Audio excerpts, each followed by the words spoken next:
জানেন নাকি, আপনি বা আমি কেউই কিন্তু ইন্টারনেটে একা নই। আমাদের প্রতিটি পদক্ষেপ, প্রতিটি ডাউনলোডের উপর নজর রাখছে আমাদের ইন্টারনেট সার্ভিস প্রোভাইডার। আমাদের ইন্টারনেট ব্যবহারের পুরো লগ সংরক্ষিত থাকে এসব প্রোভাইডারদের কাছে। প্রয়োজন হলে যা সরবরাহ করা হয় আইন শৃঙ্খলা বাহিনীর কাছে।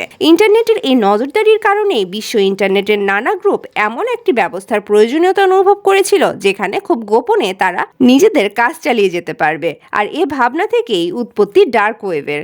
ইন্টারনেটের ভিন্ন এই জগতে নেই কোনো নিয়ম কানুন বা নজরদারি। কোনো প্রকার আইন কানুনের পরোয়া না করেই এখানে দেদারসে চলে বিকৃত রুচির বিনোদন। ডার্ক ওয়েবে এমন অনেক সাইট আছে যেখানে হোম ডেলিভারি দেয়া হয় সব ধরনের মাদক, AK-47 থেকে শুরু করে রকেট লঞ্চার, সব ধরনের অস্ত্রের ক্রেতা বিক্রেতার দেখা মিলে এ ডার্ক ওয়েবে। ভাড়াটে খুনিরাও নাকি প্রকাশ্যে খদ্দের খোঁজেন এই ওয়েবে। আর এই তথ্যগুলো ডার্ক ওয়েব সম্পর্কে লিক হয়ে যাওয়া 1% তথ্যের মাত্র সামান্য অংশ।